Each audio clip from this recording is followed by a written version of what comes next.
sama gars yi ziar naa leen dellusiwaat nañ tey ci seen beneen tutoriel ci wolof ngir jàngal leen tey naka ngay mën a def ba lire message yi nga xamante ni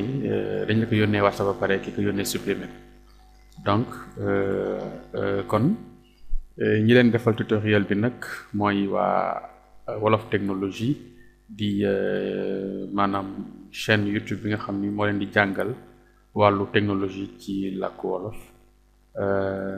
ñu leen di fàttali pour ngeen di ñu suivre tout le temps ñu leen yee ci wàllu technologie bi di leen wax danger yi di leen wax avantage yi di leen ci jàngal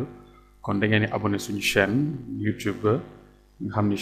soo ci bëggee abonné da ngay dem YouTube nga tàppee technologie avec S technologie ñu fàttali technologie bi day am S nga tàppee technologie en wolof technologie en wolof voilà. donc gis nga logo bi moo nekk nii ci kaw boo duggee nga daal di cliquer fii ci abonné activer notification yi bu ko defee boo abonné activer notification yi rek bépp vidéo bu ñu dugalati rek incha allah di nga ko mën a jot sans problème. donc tey ñu ñëw ak yéen ci naka ngay mën a def ba bu la kenn yónneewee message WhatsApp supprimer ko nga mën a gisaat message yi donc gis nga fii par exemple gis nga kii. dafa bind message yi yëpp da koo supprimer donc boo gisee ñu supprimer ko rek donc doo mën a xam li mu bindoon lan la donc loolu ñuy ñëw tey pour expliquer leen naka ngeen mën a def ba donc ñu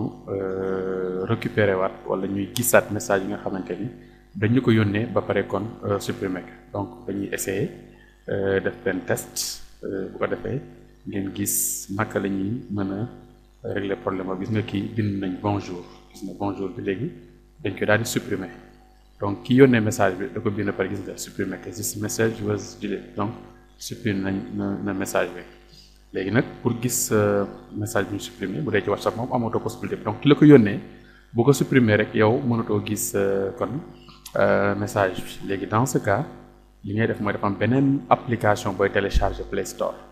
donc boo duggee Play Store nga tapé notification historique gis nga donc moo nekk nii notification historique gis nga bi ngay njëkk a jot nii moom ngay télécharger mooy bi nekk ci kaw moo am ki couleur bu noir bi ak cloche bu jaune bi notification historique donc gis nga lii ci kaw ni la lay wan nii donc mi ngi koy télécharger mi ngi koy installé ci téléphone bi léegi application bi daf lay permettre message boo jot mi message boo bind wala boo buñ la yónnee rek moom day récupérer waat message bi automatiquement donc ki la ko yónnee WhatsApp même boo ko supprimer sax du tere yow da ngay am possibilité kon gis li nga xamante ni moom mooy message boobu noonu donc installé na ko ba pare gis nga nii donc installé na léegi dañ koy jéem a ibbee bu ko defee léegi bu ñu ko ibbee ñu jéem a def simulation kenn yónnee ñu WhatsApp ñu xool bu ko supprimer est-ce que daañu ko gisaat wala duñ ko gisaat donc gis nga dañuy ibbi application gis nga boo ko ibbee donc da ngay gis ni moo nekk nii ab notification historique la tudd donc ibbee ko na gis nga. voilà donc bu ibbee ko nag nii la application bi di mel donc mu laaj la permission nga bës enable pour activer donc fii moom loo gis lu mu la laaj ndax nga activer rek activer ndax yenn saa yi day laaj ay permission gis nga fii notification bi dañ ko activer dañ ko pousse mu jëm ndeyjoor waaye notification historique de notification bi il faut nga activer ko moo ne da nga koy pousse mu jëm sa wàllu ndeyjoor bu ko defee fii nga bës ok wala alloué donc mu ñëw donc gis nga application baa ngi nii léegi de ce fait message boo jot rek moom day récupérer message boobu automatiquement léegi nag dañuy def simulation bi ñu dem WhatsApp gis nga am na ko bind salut gis nga ci WhatsApp nii gis nga application bi récupérer na message bi automatiquement nee na salut numéro sangam moo ko bind gis nga waa ji supprimer gis nga fii nee na la message bi supprimer nañ ko gis nga nee na la ki bindoon salut bi supprimer na mais lii la bindoon donc yow da ngay gis même bu fekkee te supprimer na sax du tere yow lim bindoon application bi daf la koy récupérer kon loolu rek ngir yee nit ñi ci WhatsApp bi ak yeneen yu dul WhatsApp wala technologie en général ñu xam ne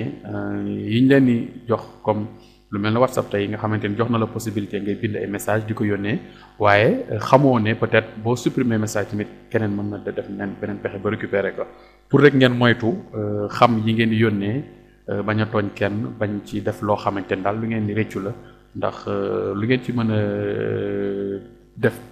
bu ngeen yaakaaree ni supprimer nañ ko carrément rek bu boobaa yéen nax seen bopp. kon lépp lu ci xas ba nekk rek mi ngi ci donc ñu ngi leen di moytuloo kon bu baax ngeen bàyyi xel ci loolu. kon loolu mooy li nga xamante ni moom lañ leen indiloon tey ci seen beneen tutoriel ci wolof. kon di leen fàttali ne na ngeen abonné suñu chaîne pour jot yeneen vidéo ndax dañ fas yéene di leen indi ay vidéo yu leen di jàngal ak di leen yee ci technologie. kon boo duggee ci sunu chaîne rek YouTube da ngay tàppe technologie avec S en wolof nga cliquer ci abonné donc ak activer say notification ngir jot suñu ay vidéo. kon loolu lañ leen indiloon tey ñu leen jox daje ci fan yi ci seen beneen tutoriel ak technologie en wolof.